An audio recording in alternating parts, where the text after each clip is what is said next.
36 आरोपीला अजून अटक झालेली नाही. ते आता 7 वर्षानंतर 8 वर्षानंतर सुद्धा आरोपी मोकाट आहेत. त्याच्यामुळे हा तपास कसा पूर्ण होणार? एवढे आरोपींना अटकच तुमचं पोलीस खातं करू शकलं नाही. आपण म्हणतात ती माहिती खरी आहे की ते आरोपी फरार आहेत. परंतु जी मी बैठक घेतली त्या बैठकीमध्ये आम्ही देखील नाराजी व्यक्त केली होती आणि आपण संबंधित पोलीस अधिकाऱ्यांना सक्त ताकीद दिलेली आहे की या आरोपींना शोधून काढण्यासाठी सगळी यंत्रणा ॲक्टिव्ह करा आणि ह्यांना लवकरात लवकर तिथे पकडण्यात येईल. सोहंगे साहेब बोला. अध्यक्ष महोदय, या कंपनीने 2016 ते 18 या दरम्यान 31 गुन्हे या कंपनीवर दाखल झालेले आहेत. परंतु जे काही आरोपी आहेत त्याच्यापैकी 36 आरोपीला अजून अटक झालेली नाही. म्हणजे आता 7 वर्षानंतर 8 वर्षानंतर सुद्धा आरोपी मोकाट आहेत. त्याच्यामुळे हा तपास कसा पूर्ण होणार?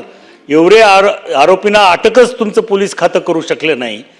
तर माझा स्पेसिफिक प्रश्न आहे, हे जे काही 36 आरोपी आहेत जे अद्यापही मोकाट आहेत, त्यांना अटक झालेली नाही, त्यांना कधीपर्यंत अटक करणार?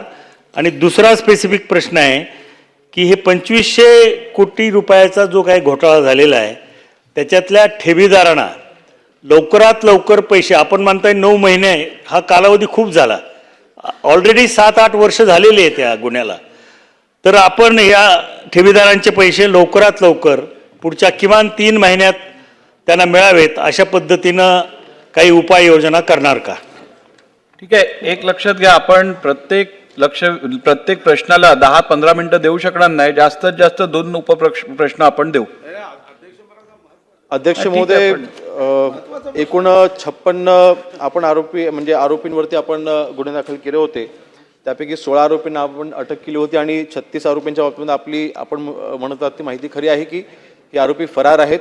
परंतु जी मी बैठक घेतली त्या बैठकीमध्ये आम्ही देखील नाराजी व्यक्त केली होती आणि आपण संबंधित पोलीस अधिकाऱ्यांना सक्त ताकीद दिलेली आहे की या आरोपींना शोधून काढण्यासाठी सगळी यंत्रणा ॲक्टिव्ह करा आणि ह्यांना लवकरात लवकर तिथे पकडण्यात येईल.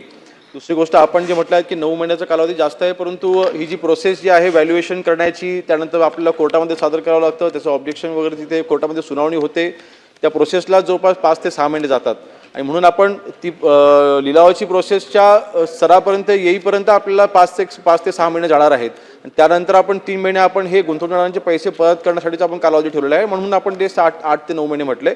परंतु नक्कीच आपला शासनाचा प्रयत्न असंच असणार आहे की पुढच्या 6 महिन्यामध्ये, मॅक्सिमम टाइम आपण 8 ते 9 महिने दिलेला आहे, परंतु 6 महिन्याचा प्रोसेस पूर्ण करायचा आपला प्रयत्न राहील.